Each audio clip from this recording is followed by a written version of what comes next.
Dialogue expert.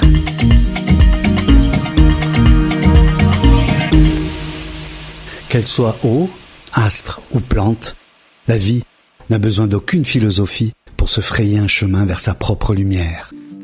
La volonté de vie est presque le contraire de la pensée, tant elle ignore toute morale, toute notion de bien et de mal. Au-delà de toute éthique, autre que celle qui nous ouvrira son chemin de vie, toute chose vivante n'aura d'autre logique que d'être encore et toujours plus loin. Qu'importe le combat, la guerre et les morts, qu'importe la distance et les intempéries, les danses et les enchantements, la vie partira du fond de l'océan pour ressortir dans les larmes d'un enfant afin d'arriver à ses fins. Partout où il y a vie, nous dit Nietzsche, il y a volonté de puissance. La puissance que nous recherchons en tant qu'individus, finalement si insignifiante, celle qui nous maintient dans l'illusion que la planète a été mise là pour notre propre loisir et que tout s'articule autour de notre besoin personnel. Pouvoir des puissants et croyance des humbles. Cette fausse puissance n'est probablement qu'une stratégie de plus pour nous donner le désir d'être et de vivre. En cela, nous sommes les serviteurs d'une force qui nous dépasse et qui nous abandonnera dès lors qu'elle n'aura plus besoin de nous. Cette idée, loin de nous ôter l'envie de grandir, en conscience et en force, devrait nous assurer que nous sommes résolument porteurs de sens. Qu'heureux ou malheureux, notre vie suit sa propre destinée. Alors, autant tenter le bonheur et la vie à tout prix, car cette volonté de puissance-là, une avec le reste des choses de l'univers, finira toujours par triompher.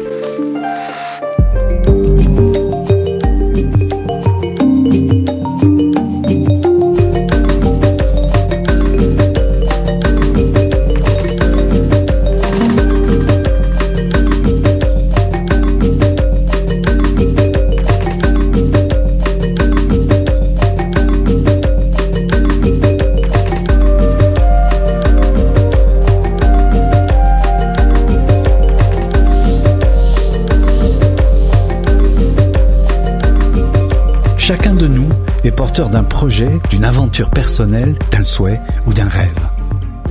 Que cherches-tu ici, demandaient les grands sages. C'est la question que posent ces dialogues experts qui nous emmènent à chaque épisode à la rencontre de personnes porteuses d'un savoir, d'un projet, d'une aventure personnelle ou d'une vision du monde nouvelle et différente. Dans cet épisode, nous partons à la rencontre de Jeanne Van Tran, éditrice et écrivaine. On est dans une petite rue au cœur de Bangkok, en compagnie de Jeanne Van Tran, éditrice, écrivaine. Vous nous recevez aujourd'hui, Jeanne, autour de la parution d'un livre qui s'appelle Révolution Bambou, aux éditions des Équateurs. Je voudrais d'abord parler des circonstances qui vous ont amené ici, en Asie. D'abord, il y a eu une histoire familiale, mais c'est à la faveur de circonstances imprévues que vous avez décidé de vous installer à Bangkok il y a quelque temps. Pouvez-vous nous raconter ? Alors oui, je me suis retrouvée à Bangkok pour une histoire d'amour. Il se trouve que je voyageais en Thaïlande à ce moment-là et puis j'ai rencontré un homme qui est devenu mon mari et je me suis installée en Thaïlande depuis quelques années de ce fait. Et c'est vrai que c'est peut-être le fait de vivre ici depuis quelques années aussi dans un pays aussi tropical que l'idée d'écrire ce livre sur le bambou a germé. J'avais déjà eu l'idée il y a quelques années en France de proposer en tant qu'éditrice à des auteurs de faire peut-être un livre collectif sur le bambou. Et puis finalement, en étant ici, les choses se sont un peu plus imposées à moi et je l'ai fait moi-même. En allant à la rencontre de nombreux acteurs très variés du bambou. Alors, on détecte évidemment dans votre nom de famille un lien avec l'Asie. Vous n'aviez jamais pensé avant venir vivre ici en Asie ? Si, j'ai vécu en Asie, déjà en Chine. Entre 2008 et 2011-12 à peu près. J'ai appris le chinois quand j'étais petite. J'ai une attirance pour l'Asie depuis longtemps parce que je dois avouer que j'ai un père qui a des origines asiatiques, sino-vietnamiennes. Et du coup, je pense que depuis que je suis petite, ma mère étant elle française, mais je m'interroge un peu sur cette part de moi-même et sur l'histoire de ma famille paternelle, etc. Voilà. Et puis le fait d'y avoir vécu en Chine, d'avoir beaucoup voyagé en Asie, fait que je connais peut-être un peu mieux ce continent aujourd'hui et que j'apprends à apprécier toute sa complexité et la flore en fait partie, la végétation en fait partie. Avant d'en arriver à Révolution Bambou, je voudrais évoquer quelques instants le livre précédent que vous avez sorti l'année dernière qui s'appelait De rage et de lumière. Cette fois-ci, c'était aux éditions Mercure de France. Vous y écrivez: nous sommes en voyage perpétuel sur cette bonne terre. Nous allons dans une direction que nous connaissons pas encore. La vie, comme la mort, sont des découvertes de contrées inconnues, des aventures. C'est par ce livre que vous êtes sortie de l'ombre d'éditrice. Vous êtes devenue écrivaine. C'était votre premier livre. Vous y mettez en perspective, encore une fois, un homme qui vous fait traverser la moitié du globe.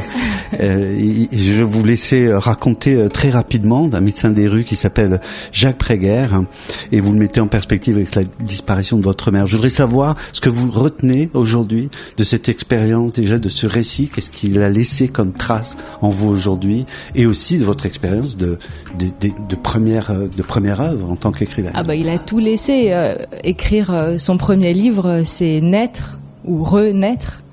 Je trouve, il y a vraiment quelque chose, de l'ordre de l'éclosion à ce moment-là. Donc, à la fois, c'est extrêmement difficile comme accouchement, comme naissance, puisqu'on se fait naître soi-même dans ce processus. C'est aussi extrêmement épanouissant, libérateur, positif, vraiment, et c'est durable, je trouve, même si évidemment quand il s'agit d'écrire le deuxième ou le troisième, etc., rien n'est acquis et la difficulté recommence comme à zéro.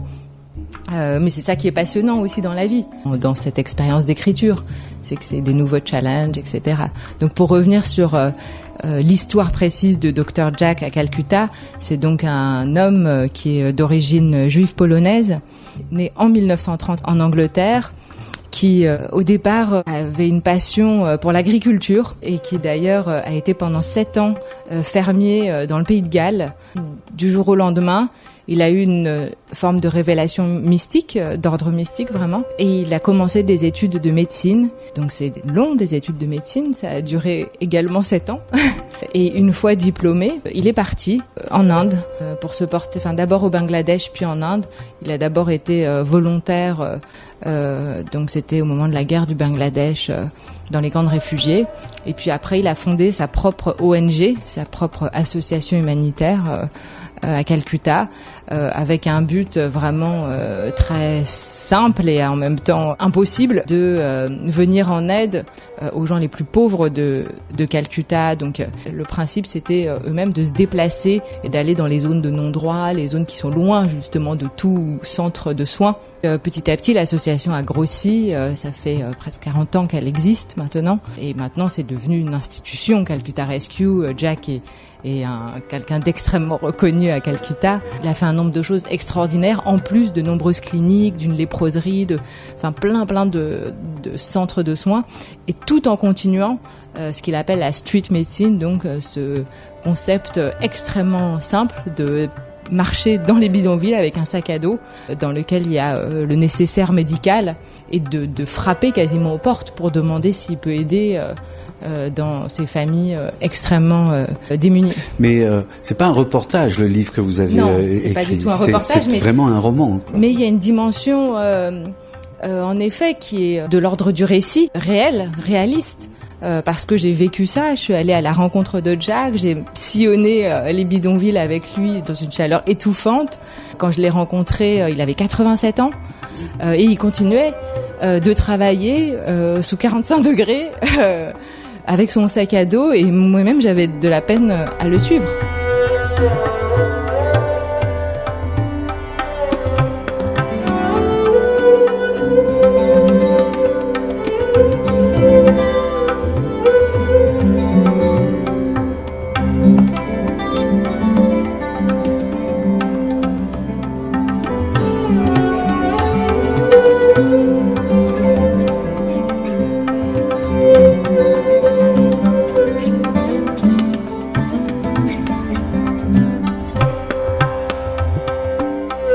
Alors, est-ce qu'il y a un cheminement entre ce livre que vous avez donc publié l'année dernière, il y a un an, un tout petit peu plus d'un an, et ce Révolution Bambou que vous publiez aujourd'hui, qui est ni un roman, ni un livre de botanique, c'est vraiment une pièce littéraire que vous avez écrite. On y apprend évidemment énormément de choses sur le bambou, mais on lit beaucoup d'histoires aussi. Quel est le cheminement entre les deux livres ? Là, c'est à vous de le voir, mais moi, je dirais que l'Asie est un des liens principaux entre les deux livres. C'est vrai que le premier, de Rage et de lumière, est intitulé roman. On pourrait aussi parler d'un récit, et que le second pourrait se catégoriser comme un essai, une enquête aussi.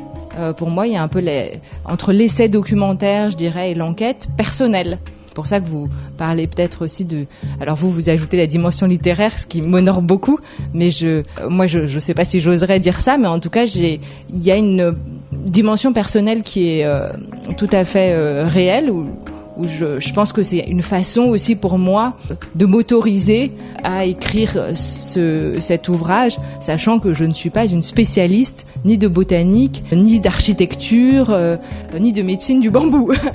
Vous dites, quand vous observez le bambou dans votre jardin, vous l'avez même nommé, il s'appelle Sudangpo, on va y revenir. Vous dites que quand vous l'observez, vous pensez aux êtres chers et lointains. C'est une des premières phrases du livre qui frappe. Vous pouvez nous dire de quelle manière ça vous évoque ces choses-là ? Alors ça, c'est vraiment très important d'avoir relevé cette phrase, parce qu'elle est fondatrice pour moi. Depuis que je suis petite, il y a un bambou dans mon jardin, dans la maison du Limousin, qui est d'ailleurs un des lieux principaux de mon précédent livre, donc c'est un autre lien avec De Rage et de lumière. La maison du Limousin, c'est une maison de famille du côté de ma mère, qui a, très étonnamment, au fond du Limousin, un bambou. Quand on dit un bambou, c'est-à-dire un massif, un bosquet de bambou assez volumineux, même s'ils sont pas aussi grands que ceux qu'on trouve ici en Asie. Mais voilà, ce jardin de l'enfance, de toutes les vacances d'enfance, etc., était déjà associé au bambou. L'autre chose, c'est que dans mon enfance, j'avais déjà remarqué cette espèce de fonctionnement par ramification, ce qu'on appelle les rhizomes du bambou. Donc les rhizomes, ce sont ces espèces de... c'est des sortes de racines qui créent à la fois des tiges qui sortent du sol vers le ciel, donc ce qu'on appelle les chaumes de bambou de façon scientifique, et des racines vers la terre, donc verticalement en profondeur, même si le bambou ne va jamais extrêmement profond sous terre. Mais donc le rhizome, c'est ce maillage extraordinaire, c'est cette espèce de toile qui se tisse sous terre, d'une surface assez peu profonde, et qui peut aller très très loin. C'est comme ça que ça partait chez le voisin, et que tout à coup le voisin, il y avait des bambous qui surgissaient chez lui à 10 mètres plus loin par rapport à notre bambou, mais c'était le même. Du coup, le rhizome me fascine depuis que je suis petite. Et à chaque fois que j'ai voyagé, notamment en Asie, qui est quand même un continent que j'ai beaucoup sillonné, j'ai souvent pensé, tiens, il y a quelque chose comme dans une famille, dans le bambou. C'est invisible, les liens sont invisibles quand on est comme ça éloigné géographiquement. Malgré tout, c'est très tenace, très solide. Et je trouve que ça, je sais pas, c'est une sorte de métaphore évidemment, mais qui résonne en moi très profondément depuis que je suis petite. Les dialogues experts.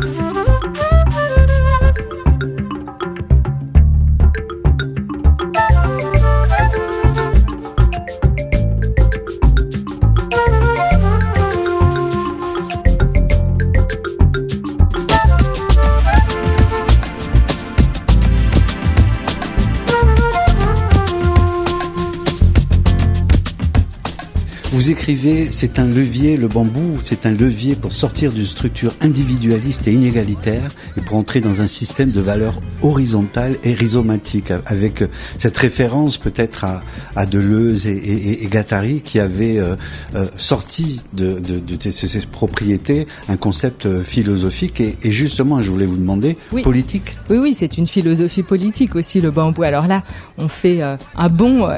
On entre dans le corps du livre. dans le livre, voilà, parce qu'il y a, avant de parler des concepts philosophiques, tout un aspect tout à fait pratique du bambou et concret, mais c'est aussi, en effet, et c'est une des raisons pour lesquelles j'ai écrit ce livre, je trouve, à la fois un concept de philosophie politique, puisque il y a vraiment une dimension, alors Deleuze et Guattari, pour eux, la philosophie du rhizome, c'est comme ça qu'ils l'ont nommé, hein. C'est une façon beaucoup plus égalitaire, beaucoup moins verticale, beaucoup moins hiérarchique de penser nos relations humaines. J'essaie de pousser ça un peu plus loin, en parlant d'une philosophie du vivant aussi, c'est-à-dire c'est pas que entre humains qu'on peut réfléchir à nos relations rhizomatiques, mais on peut aussi réfléchir sur le plan du vivant en général. C'est-à-dire que être l'égal, nous humains, vous Sylviano, moi Jeanne, de Soudongpo, mon bambou, on est l'égal du chien qui passe dans la rue, et on est l'égal du ver de terre qui est en train de creuser son sillon dans la terre. Et ça, c'est assez récent en fait, quand même, comme façon de penser les choses.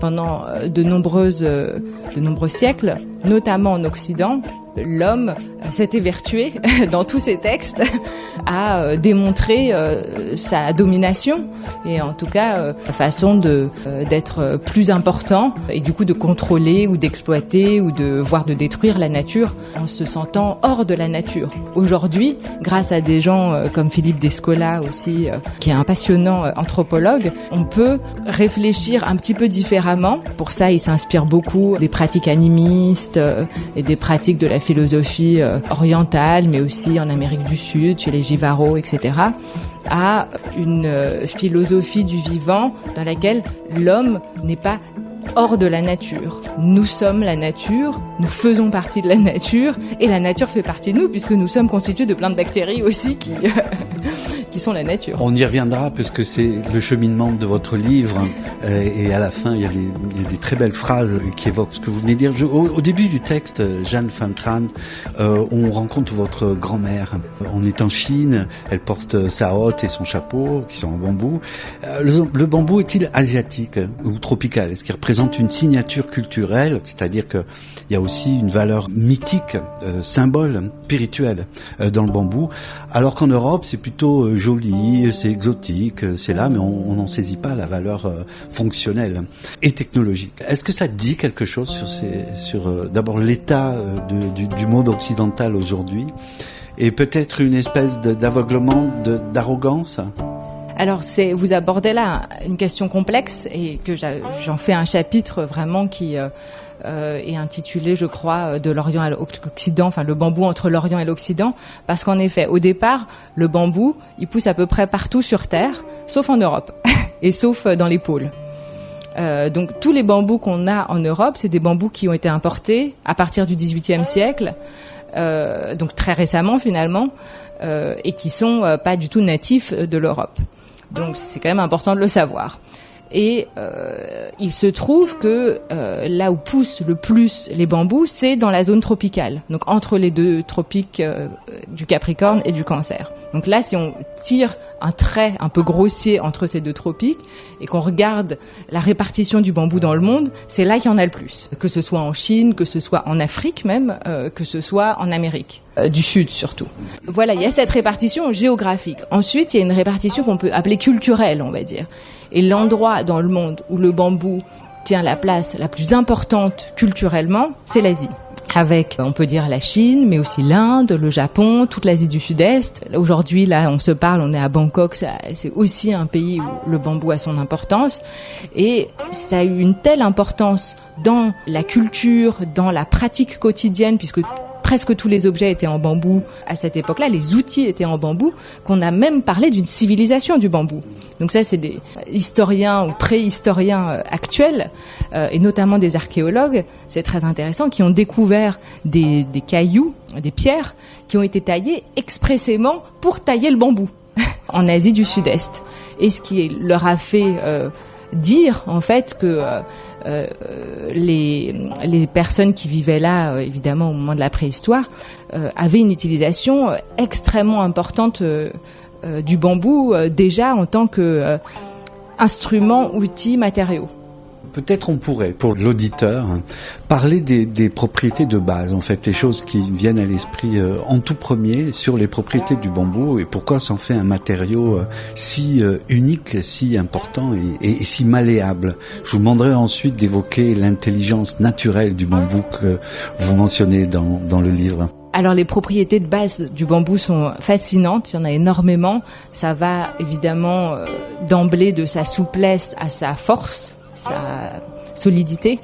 Donc c'est vrai que si vous avez déjà tenu un bambou dans vos mains ou vu même un bambou même à l'état sauvage, on peut le voir très bien qu'il ploie au vent alors qu'un arbre va rester assez rigide face au vent souvent. Le bambou va ployer sans se casser pour autant. Il danse comme ça, il a vraiment cette forme de très très grande souplesse. Et en même temps, vous avez peut-être déjà aperçu, soit en vrai, soit dans des films, des échafaudages de bambou et des constructions des maisons, voire plus que des maisons, parfois des bâtiments entiers en bambou. Ce qui dit bien à quel point c'est solide aussi.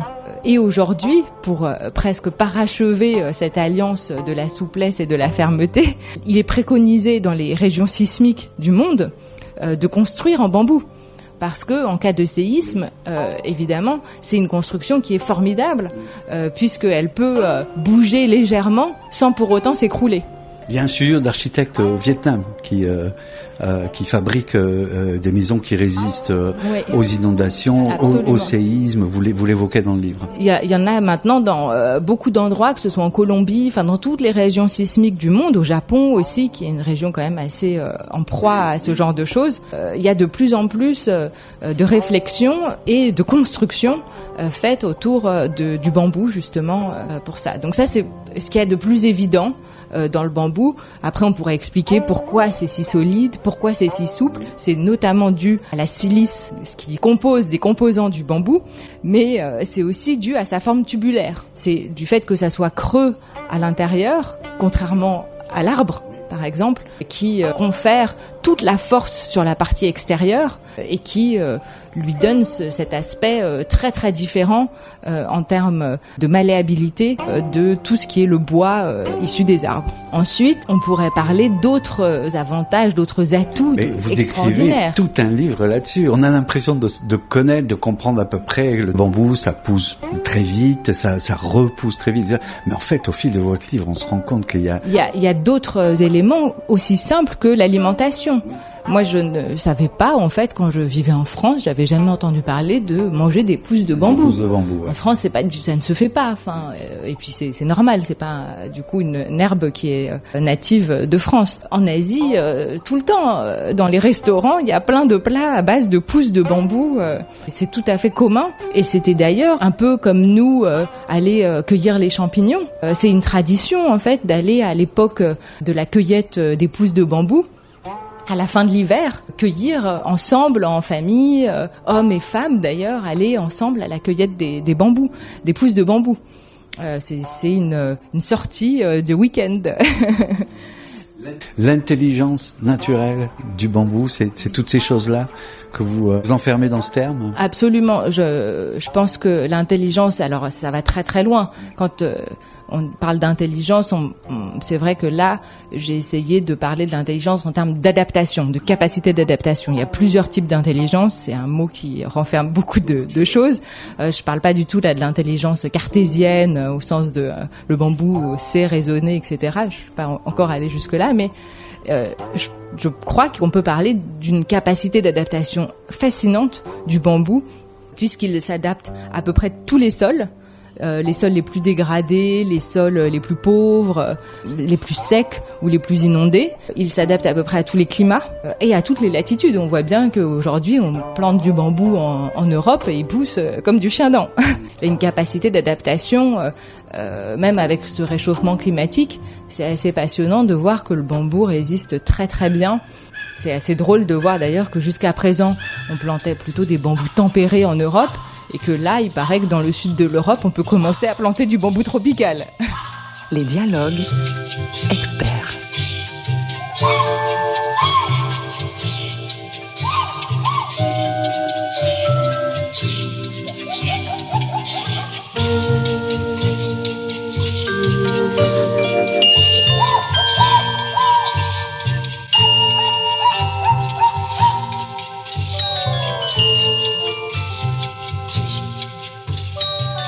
Jeanne Van Traan, vous le dites dans le livre d'emblée, Révolution bambou, c'est un livre militant. La question que je me suis posée, vous l'évoquez directement, le bambou est-il féminin et est-ce qu'il accompagne l'avènement du féminin dans le... Alors je vais répondre à 2 questions séparément. J'ai donné ce titre de Révolution bambou, alors on peut appeler ça militant, engagé, etc. Pour moi, la révolution, au sens étymologique du terme, c'est à la fois un retour sur quelque chose, c'est une sorte de forme géométrique, c'est un retour sur, et une révolution, c'est aussi un bouleversement, c'est un choc, c'est un renversement d'un ordre établi et on en fait autre chose. Donc là, en effet, le bambou, je trouvais que c'était tout à fait adéquat puisqu'il y a un retour à la civilisation du bambou. En tout cas, c'est ce à quoi j'aspire et ce à quoi je pense que on est un certain nombre à aspirer. Notamment en Asie. On le sait très bien, dans une crise climatique environnementale très très difficile, très complexe en ce moment. Une des solutions, c'est vraiment de retourner à une vie plus végétale. Que ce soit en étant plus végétarien ou que ce soit en construisant avec des matériaux moins polluants. Et il se trouve que le bambou, le bois sont des matériaux beaucoup moins polluants que l'acier, le béton ou encore le plastique. Donc ça, c'est l'idée du retour. L'idée de, on va dire, renversement, c'est se dire on était dans ce qu'on appelle l'ère de l'Anthropocène, l'ère où l'être humain a voulu exploiter ce qu'il appelait la nature, l'exploiter au point de la détruire. Et aujourd'hui, il faut qu'on trouve un autre paradigme, il faut qu'on change de façon de fonctionner, il faut qu'on arrête d'exploiter cette nature, il faut qu'on trouve des alliances et qu'on fonctionne en relation de réciprocité, voire d'échange, de mutualisme, etc. Et le bambou est absolument idéal pour ça. Du coup, la deuxième partie de la question... Est-ce que le bambou est féminin? Est-il féminin? Voilà, c'est sur le genre. Alors ça, je me suis vraiment beaucoup amusée à écrire ce chapitre, le bambou au-delà du genre. J'avais pas du tout prévu, c'était très étonnant de découvrir ça, mais c'est en interviewant des personnes qui sont des acteurs ou des pratiquants du bambou que je me suis rendu compte, en effet, que depuis toujours, depuis la préhistoire, le bambou est à la fois récolté, utilisé, travaillé par des hommes et des femmes de façon tout à fait complémentaire. Donc souvent, les hommes préhistoriques même coupaient les bambous, faisaient un peu un travail de grosses œuvres, notamment de construction de huttes, etc. Et puis les femmes faisaient tout ce travail beaucoup plus minutieux de tissage. Donc c'est-à-dire que une fois qu'on a coupé des chaumes de bambou, des tiges de bambou, on peut après couper des lamelles dans ces chaumes-là. Et vous avez déjà vu des paniers en bambou ou des chapeaux en bambou. Ils sont tissés dans des lamelles très très fines, presque de l'ordre de la feuille. Et là, les femmes faisaient ce travail de tressage, d'entrelacement comme ça du bambou. Donc il y a un côté complémentaire là-dedans que je pousse encore plus loin avec l'idée que les hommes utilisaient aussi le bambou comme un objet contondant, comme une arme, comme une pique. Donc là, il y a tout un pan sur le bambou et la guerre, le bambou et la chasse, vraiment le côté agressif en quelque sorte du bambou, le côté arme, alors évidemment aussi pour se défendre, mais aussi pour attaquer. Et de l'autre côté, le côté beaucoup plus rond, beaucoup plus du côté du récipient, du réceptacle, des femmes qui tissaient des paniers en bambou. C'est pour ça que je m'inspire aussi de la théorie de la fiction panier d'Ursula Le Guin, qui est une personne que j'admire beaucoup, une philosophe américaine, écrivaine aussi de science-fiction notamment, mais qui a beaucoup réfléchi aux questions de l'histoire des femmes, tout simplement, et qui raconte en effet que les femmes, que ce soit pour porter les enfants et travailler dans les champs, ou que ce soit pour récolter d'autres produits, des cueillettes, etc., voire des produits de la chasse, et pour les conserver, etc., c'était quand même elle qui faisait les paniers en bambou. Dans son livre, pour revenir rapidement sur sa théorie, elle dit qu'il y avait que les histoires des hommes qui partaient à la chasse et qui avaient des récits complètement fabuleux à raconter et épiques évidemment quand ils revenaient, et on a retenu que l'histoire masculine. Les femmes, on avait l'impression qu'elles passaient leur temps dans la cuisine ou à s'occuper des bébés et qu'elles n'avaient rien à raconter. Or, sans elles, non seulement personne ne pourrait faire la cuisine, etc., et conserver tout ce que les hommes rapportaient de la chasse, mais en plus, il se trouve, et on le sait maintenant avec les recherches des historiens, que les femmes allaient également à la chasse et allaient également à la cueillette, etc., armées en quelque sorte de paniers de bambou qu'elles avaient tissés de leurs propres mains. Elles ont aussi des choses à raconter. Elles sont aussi sorties de la maison et elles ont aussi vécu des aventures avec leur panier de bambou. Le bambou raconte cette histoire-là aussi, mais ça pourrait faire effectivement l'objet d'un autre livre, à savoir que l'avènement du féminin, c'est l'avènement de la complémentarité entre l'homme, la femme et de la féminité chez les uns comme chez les autres. Vous parlez du statut, ça c'est un chapitre aussi qui m'intéresse beaucoup, puis qui nous amène peu à peu justement à la conclusion du livre. Vous parlez du statut juridique du bambou et donc du statut juridique de la nature. Qu'est-ce que ça peut nous aider à comprendre cet angle? Alors c'est un angle qui en effet est assez neuf, on va dire, puisque c'est assez récent d'imaginer que la nature puisse avoir des droits. Donc un fleuve, un animal ou des végétaux puissent avoir les mêmes droits qu'un être humain. Ça c'est très récent, c'est encore très controversé par certaines personnes. Concernant le bambou, c'est vrai que c'est un angle qui est tout à fait amusant parce que il se trouve par exemple qu'il y a encore beaucoup de pays dans lesquels juridiquement le bambou n'est pas reconnu. En France c'est le cas. C'est-à-dire qu'il n'a ni le statut d'arbre, puisque c'est une herbe, on ne l'a pas assez dit, ni le statut de forêt du coup. Donc on ne sait pas très bien où le mettre. Et le fait de ne pas lui donner de statut, ça nous empêche aussi de l'utiliser correctement. C'est-à-dire que si on crée une maison en bambou, si on fonde une maison en bambou en France, on ne peut pas être assuré véritablement. Parce que ça rentre pas dans le matériau bois, ça rentre pas dans le matériau béton, etc. C'est une absence comme ça juridique qui est quand même assez problématique. D'un point de vue des normes, c'est vrai qu'il faudrait absolument, je pense, plus lui donner une place en Europe notamment. Après, si on va plus loin dans cette philosophie des droits qu'on pourrait donner à la nature, ça fait tout simplement partie, je pense, de l'évolution actuelle de la pensée et du droit, où on se rend compte qu'on a tellement saccagé la nature qu'il faut absolument lui donner des droits, en effet, c'est le seul moyen de la protéger en réalité.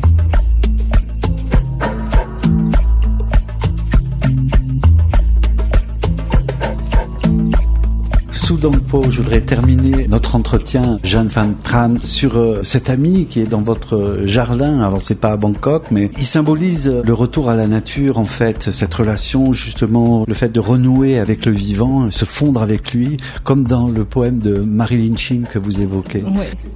Oui, alors Su Dongpo, c'était... pareil, ça date d'il y a fort longtemps, c'était quand j'ai commencé à apprendre le chinois dans mon adolescence. Très vite, je me suis beaucoup intéressée à la poésie chinoise et notamment à ce poète magnifique qui s'appelle Su Dongpo, qui signifie en chinois du coup l'ermite de la pente de l'Est, et qui était un fanatique de bambou. Vraiment, et comme d'ailleurs beaucoup des peintres, calligraphes, poètes, puisque ils étaient souvent les trois à la fois à l'époque en Chine, mais dans toute l'histoire chinoise, en fait, le bambou est un objet poétique et un objet pictural et calligraphique absolument majeur. Donc Su Dongpo, il faisait partie de ces écoles, en fait, où on peignait des bambous toute la journée et où on écrivait des poèmes mettant à l'honneur les bambous tout le temps. Il y en a des milliers, si vous en trouvez, ça foisonne.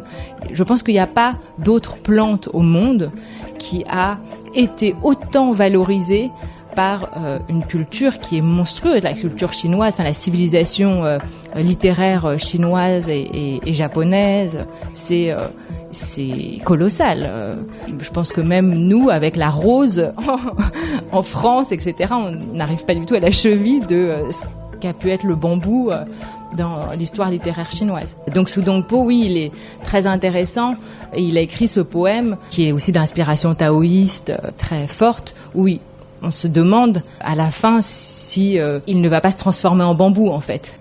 Et moi, j'ai eu vraiment ce symptôme assez poussé à la fin de l'écriture de ce livre qui m'a demandé quand même pas mal de mois, de me dire je vais me transformer en bambou en effet. Et je pense qu'à force d'observer quelque chose, c'est un des concepts de la méditation en réalité, hein. On ne sait plus différencier l'autre de soi, l'extérieur de l'intérieur, et c'est là qu'on atteint une forme d'éveil aussi, c'est dans cette union totale avec la nature, on pourrait dire, mais avec l'air, avec le végétal, etc.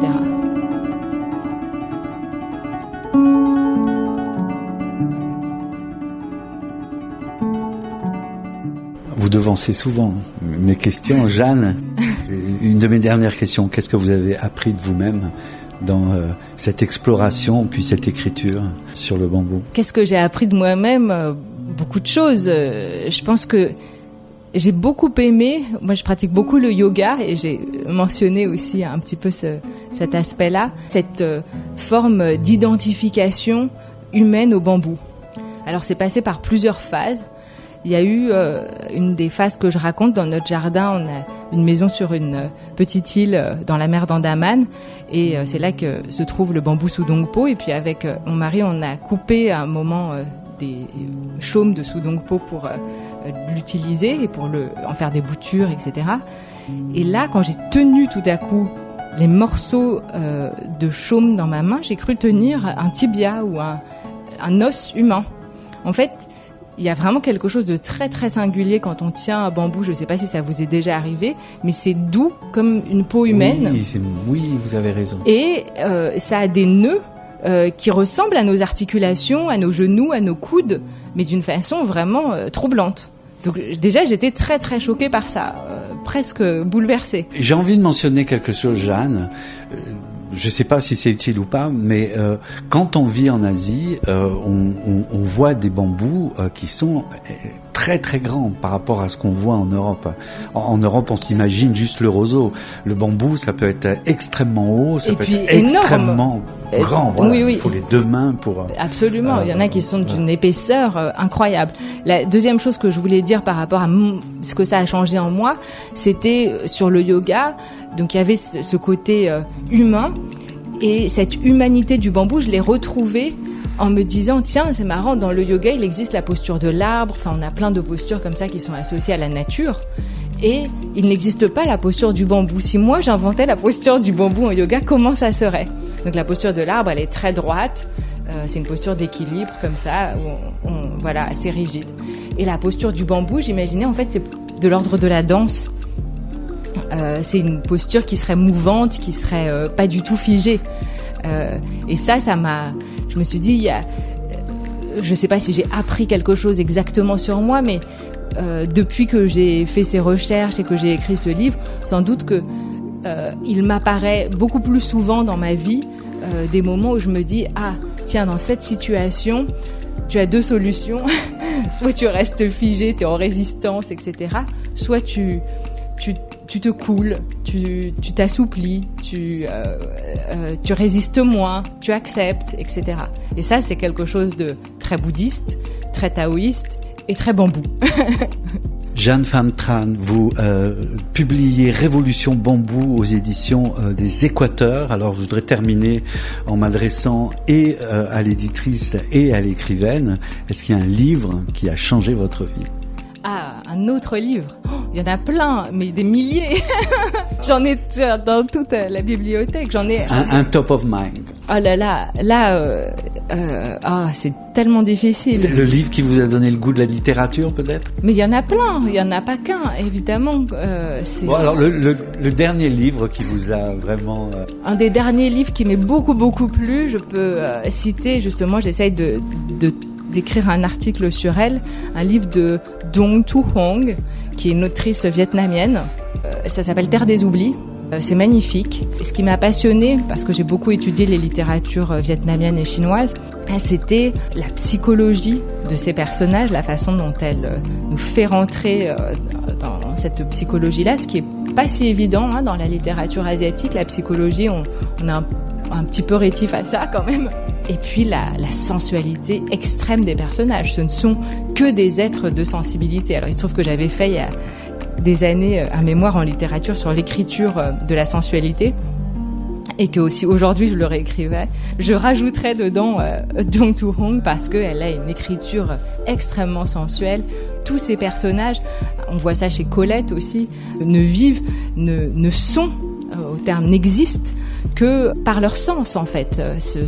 Moi ça me la rend très proche de moi. Elle est évidemment aussi complètement dans sa tête. C'est une grande intellectuelle et une grande dissidente politique vietnamienne, mais elle exprime extrêmement bien la psychologie et la sensualité de l'humain. Jeanne Pham Tran, merci. Merci beaucoup, Sylvano.